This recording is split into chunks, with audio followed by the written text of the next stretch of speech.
శ్రావణ మాసం వచ్చిందంటే మహిళలకు అత్యంత ప్రీతికరమైన మాసం. ఇందులో భాగంగానే శ్రావణ శుక్రవారం తిరుపతి నగరంలో మహిళలు అధిక శాతం ఆలయాలలో ఈ వరలక్ష్మి వ్రతాన్ని నోచుకున్నారు.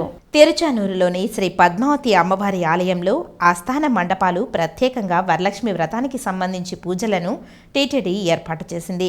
అమ్మవారిని కొలువు తీసి వైభవంగా వేద మంత్రోచ్చల నడుమ మంగళ వాయిద్యాల నడుమ అమ్మవారికి ప్రత్యేక పూజలను నిర్వహించారు. అనంతరం అమ్మవారికి ధూపదీప నైవేద్యాలు సమర్పించి భక్తులకు ప్రసాదాల వితరణ చేశారు.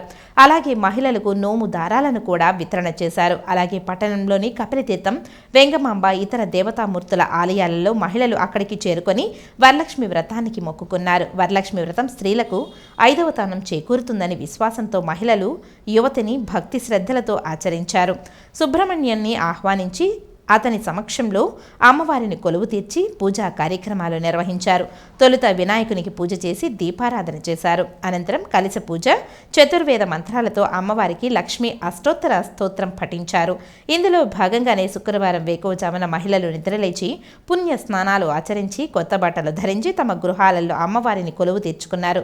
సుగంధ పరిమళాలు వెదజల్లే మల్లి, జాజి, సన్నజాజి, సంపెంగ, గులాబీ వంటి పుష్పాలతో అమ్మవారికి అలంకరణ చేశారు.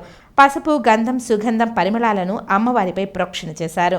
అమ్మవారికి ఇష్టమైన వడ, పాయసం, చక్కెర పొంగలి, పులిహోర వంటి నైవేద్యాలను సమర్పించారు. అమ్మవారి పాదాల వద్ద ఉంచిన దారాలను తమ కుడి చేతికి ధరించారు. ఈ సందర్భంగా పూజారులు వరలక్ష్మి వ్రత మహోత్సవాన్ని మహిళలకు వివరించారు. మహిళలు సౌభాగ్యవంతులుగా ఉండాలని ఆశీర్వదించారు. నగరంలోని మహిళలు పట్టు వస్త్రాలు ధరించి ముత్తైదువు మంగళసూత్రాలతో తమ ఇంటి వద్ద పూజలను నిర్వహించి అమ్మవారిని భక్తి శ్రద్ధలతో సేవించుకున్నారు. అనంతరం ఆలయాలకు చేరుకొని అమ్మవారిని దర్శించుకున్నారు.